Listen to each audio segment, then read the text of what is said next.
The Black Nazarene joins 3 processions every year: January 1st, Good Friday, and January 9th.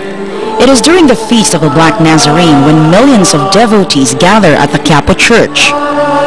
Ayaw makalimutan ng mga taga-Quiapo at ng mga deboto itong January 9. Kasi January 9 dumating sa simbahan ng Quiapo ang mahal na pong Nazareno. Kaya nagpo-procession sila palagi. A Mexican sculptor was behind the creation of the Nazarene's image brought to the Philippines by the Recollects during the Spanish era. Devotees started to notice the image in the 18th century. Monsignor Ignacio explains why a black wood was used for the image. They wanted to emphasize itong pagiging mababa, nagpakababa ang Diyos yung He took the form of a slave. Most devotees experienced miracles in their lives. Siya ang ating ama, siya ang ating kaibigan, siya ang ating katulong sa lahat ng bagay na nangyayari sa atin. Ang kagustuhan niya ang nangyayari. For the faithful, the image is an instrument showing God's love and mercy. Even your doctors will give up, but the Lord will not. The devotion to the Black Nazarene is not just a Catholic tradition, but a demonstration of deep faith in God.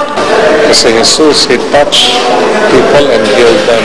We want to touch heaven.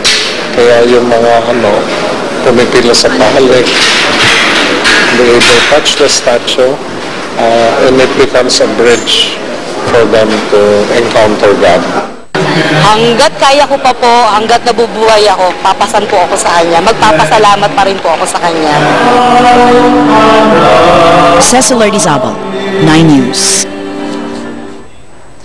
And around 11,000 policemen and 2,000 MMDA personnel are deployed today to keep the peace during the Holy Procession. Now, these men are guarding the Quirino Grandstand, the Traslacion Procession route, and the Quiapo Church area.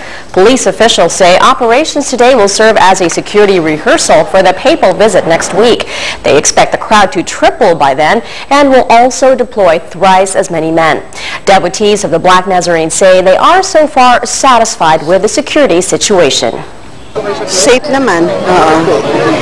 For ilang years na akong pumipila, wala namang nangyayaring masama sa akin. Be alert.